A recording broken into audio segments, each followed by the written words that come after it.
Got a 2015 MACAN Turbo, and I wanted to give you guys some tips here when doing your PDK service, which is pretty much well, it is a DSG Audi transmission, same one that's in the S6, A6, etc.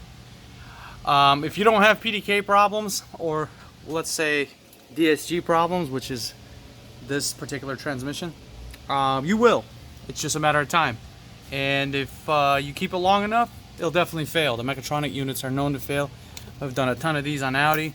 We got one right now here, an S6 with the same shifting issues.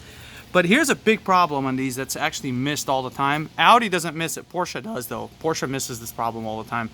So you got your PDK outside external filter and you got one inside. For the clutch packs, this is where you would drain your oil, but nobody ever talks about gear set oil, which is this yellow fluid that's being pressure fed inside the transmission center gear set. And then the back is your transfer case oil, which Porsche finally started changing because these transfer case units were failing on them, a lot of different Cayennes, and this is actually a very similar unit. So the problem is the gear set oil never gets changed. If you go to Porsche, they'll actually tell you that it's not recommended.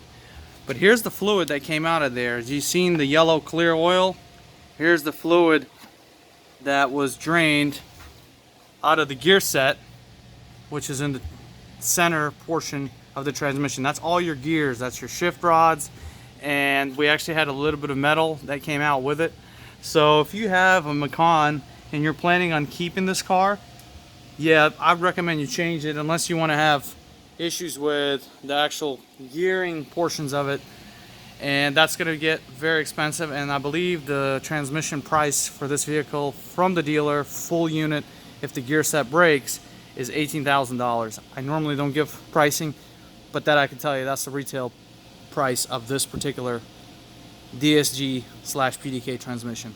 Porsche obviously calls it PDK because they want to match the 991 and up cars, and also the 970 Panameras. But it's a Volkswagen Audi transmission. In fact, this is really a Q5, which is a same chassis, same everything, same except the engine. Good car. Just, you know, you got your typical oil leaks. I remember I used to mention these 4 or 5 years ago when these MACANs were still kind of fresh and under warranty, and everybody said, oh, the problem that I mentioned doesn't exist, but I think everybody's talking about it now. So that's what I'm giving you guys more information up front for those that want to listen. Do your gear set oil, or you will be grenading your transmission because there's no filtration for it, and once metal gets in the oil, it will continue to mix with the gears until it wears out. Hope this helps. Thank you guys for watching, and we'll see you next time.